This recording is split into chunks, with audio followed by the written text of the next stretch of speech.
আসসালামু আলাইকুম রহমতুল্লাহ। প্রিয় শিক্ষার্থী বন্ধুরা, আশা করি সবাই ভালো আছো। আজকের এই ভিডিওটি দেখার জন্য এবং ক্লাসটি দেখার জন্য তোমাদের সবাইকে স্বাগত, শুভেচ্ছা, অভিনন্দন জানাচ্ছি। আর যারা আমার প্রিয় স্যারেরা রেগুলার আমার ক্লাসগুলো দেখেন, আমাকে বিভিন্নভাবে উৎসাহিত অনুপ্রাণিত করে থাকেন, আপনাদের সবাইকেও অভিনন্দন এবং কৃতজ্ঞতা প্রকাশ করছি। তো প্রিয় শিক্ষার্থী বন্ধুরা, তোমরা যারা নতুন এসেছো, আগে থেকে যারা আছো তোমাদেরকে তো ধন্যবাদ। যারা নতুন করে এসেছো অবশ্যই এমআরএস রহিমি 97 চ্যানেলটি সাবস্ক্রাইব করে রাখবে। তাহলে নতুন নতুন ভিডিওগুলোর মেসেজ তোমার কাছে খুব সহজে চলে যাবে। আর হচ্ছে পাশে থাকা বেল আইকনটি ক্লিক করে রাখবে। তাহলে নতুন নতুন ভিডিওগুলো খুব সহজে তোমার কাছে চলে যাবে। আমরা যথারীতি আমাদের নতুন কারিকুলামের নতুন বইয়ের ডিজিটাল প্রযুক্তি এবং ক্লাস 3 থেকে ক্লাস 10 পর্যন্ত যেসব বইগুলো রয়েছে বইগুলোর পৃষ্ঠা নাম্বার অনুযায়ী সমাধানগুলো করে দিচ্ছি। তোমরা ইতিমধ্যে নবম শ্রেণীর ডিজিটাল প্রযুক্তির এই যে 173 পৃষ্ঠার আজকে সমাধানটা, এর আগে যে ক্লাসগুলো রয়েছে পৃষ্ঠা নাম্বার অনুযায়ী তোমরা নবম শ্রেণীর ডিজিটাল প্রযুক্তি নবম শ্রেণীর যে প্লে লিস্ট রয়েছে ওখানে গেলে বিভিন্ন সাবজেক্টের বইগুলো রয়েছে, ওগুলোর সমাধান পৃষ্ঠা অনুযায়ী রয়েছে। তো আজকে তোমাদের জন্য নবম শ্রেণীর ডিজিটাল প্রযুক্তি 173 পৃষ্ঠার সমাধানটি আজকে করে দেব।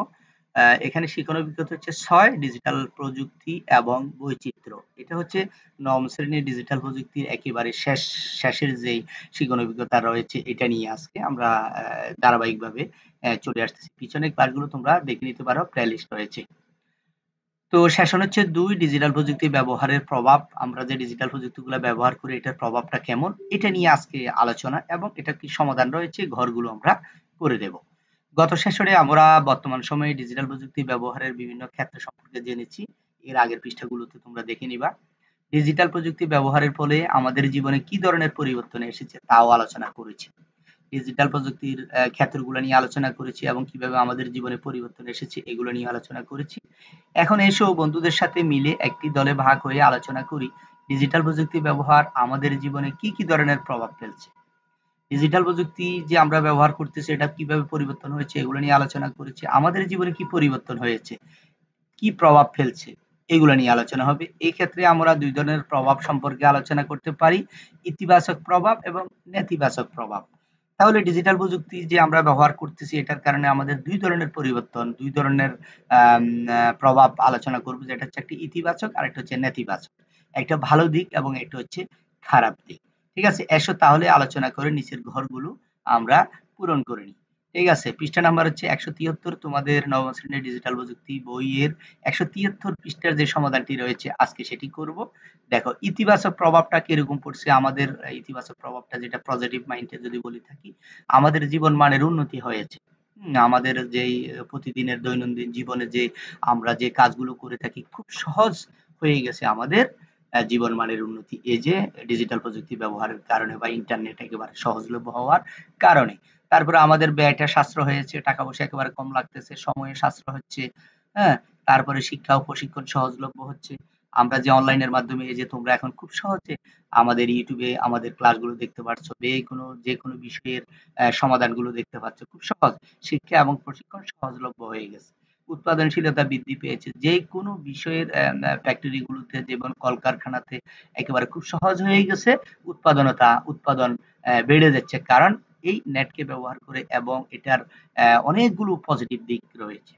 তারপরে ঝুঁকি হ্রাস, একেবারে কোনো ঝুঁকি হওয়ার সম্ভাবনা থাকে না। তারপর হচ্ছে নিরাপত্তা বৃদ্ধি, এবং বর্তমানে ডিজিটাল প্রযুক্তি আসার কারণে আমাদের অনেক কিছু নিরাপত্তা বৃদ্ধি পেয়েছে। আমরা মুহূর্তের ভিতরে পুলিশকে কনফার্ম করতে পারি, হ্যাঁ?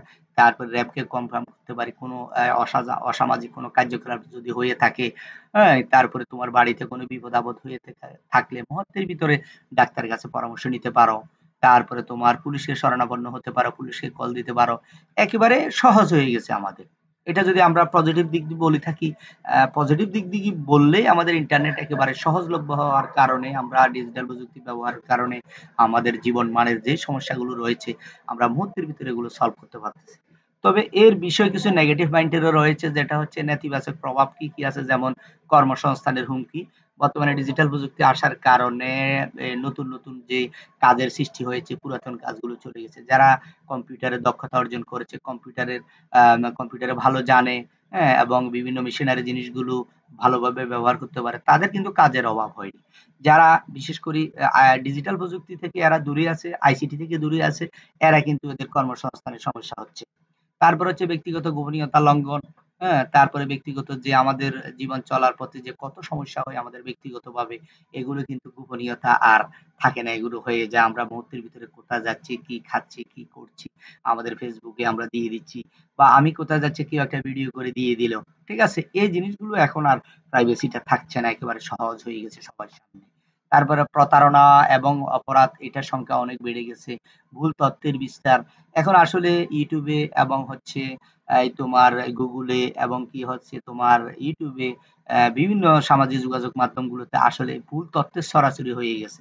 কোনটা শুদ্ধ, কোনটা অশুদ্ধ, কোনটা ভুল, কোনটা আম এগুলো আসলে বিচার করাটা এখন খুব টাফ হয়ে গেছে। এজন্য প্রচুর পরিমাণে তোমাকে দেখতে হবে আসলে এই তথ্যটা কোথা থেকে আসলো, এই তথ্যটা বিভিন্ন জায়গায় দেখতে হবে। এটার সূত্র কি, কত তারিখে এটা আপলোড করেছে, কে আপলোড করেছে। এই বিষয়গুলো আমাদের বিস্তারিত আরো ক্লাস আমরা আছে আমাদের তোমরা ক্লাসগুলো দেখে নিবা কিভাবে ভুল তথ্যগুলো যাচাই করা যায়। সামাজিক সম্পর্ক দুর্বলকরণ এবং বর্তমানে ডিজিটাল প্রযুক্তির কারণে আমাদের চারপাশে যে সামাজিকতা রয়েছে, বন্ধু-বান্ধব রয়েছে, আত্মীয় রয়েছে, এগুলো কিন্তু আস্তে, আস্তে আমাদের সাথে দূরে সরে যাচ্ছে এই ডিজিটাল প্রযুক্তির কারণে এবং আইসিটির কারণে। অনেকে দূর-দূরান্ত হয়ে গেছে, যোগাযোগ সম্পর্কটা একেবারে দূরে হয়ে গেছে। তারপরে শারীরিক স্বাস্থ্যের সমস্যা হচ্ছে, মানসিক স্বাস্থ্যের সমস্যা হচ্ছে। শারীরিক স্বাস্থ্যের সমস্যা যেটা বলতে আমরা যেটা বুঝি সেটা হচ্ছে ডিজিটাল প্রযুক্তি তোমাকে ডিভাইস, মোবাইল সারাক্ষণ ব্যবহার করতেছে, গেম খেলতেছে, হ্যাঁ? মোবাইলে আসক্ত হয়ে গেছে। সারাক্ষণ গেমে আসক্ত হয়ে গেছে, গেম খেলতেছে এবং বিভিন্ন অসামাজিক কার্যকলাপেও জড়িত যাচ্ছি। তারপরে হচ্ছে তোমার বিভিন্ন জুয়া খেলতেছে মোবাইলের মাধ্যমে। এসব কারণেও কি হচ্ছে? তোমার শারীরিক স্বাস্থ্যের সমস্যা হচ্ছে। কারণ সারাক্ষণ যদি তুমি ডিভাইস ব্যবহার করো, তাহলে তো তোমার শারীরিক স্বাস্থ্যের সমস্যা হবে। তারপরে তোমার মানসিক সমস্যা হবে। কারণ তুমি তোমার বন্ধু-বান্ধবের সাথে কথা বলো না। তারপরে আত্মীয়স্বজনের সাথে কথা বলো না। পড়ালেখা তোমার মনোযোগ নাই। তুমি খেলাধুলা করতেছো না, মাঠে যাচ্ছ না। তুমি সারাদিন মোবাইল নিয়ে বসে আছো। এই মোবাইলে গেম খেলতেছো, মোবাইলে ভিডিও দেখতেছো, মোবাইলে মেসেঞ্জার এগুলা নক করতেছো, হ্যাঁ? চ্যাট করতেছো। এবং তুমি এবং কি তুমি গেম খেলতেছো এবং হচ্ছে তুমি বিভিন্ন অনলাইনে যে জুয়া রয়েছে এগুলাতে তুমি আসক্ত হয়ে যাচ্ছ। এই আসক্ততার কারণে তোমার শারীরিক সমস্যা দেখা দিবে, তোমার মানসিক সমস্যা দেখা দিবে, তোমার আরো অন্যান্য অনেকগুলো সমস্যা দেখা দিতে পারে। তো প্রিয় শিক্ষার্থী বন্ধুরা আজকে এতটুকুই। আমরা ডিজিটাল প্রযুক্তির ব্যবহারের ইতিবাচক দিক এবং নেতিবাচক দিকগুলো নিয়ে আলোচনা করেছি। আশা করি তোমাদের ভালো লেগেছে।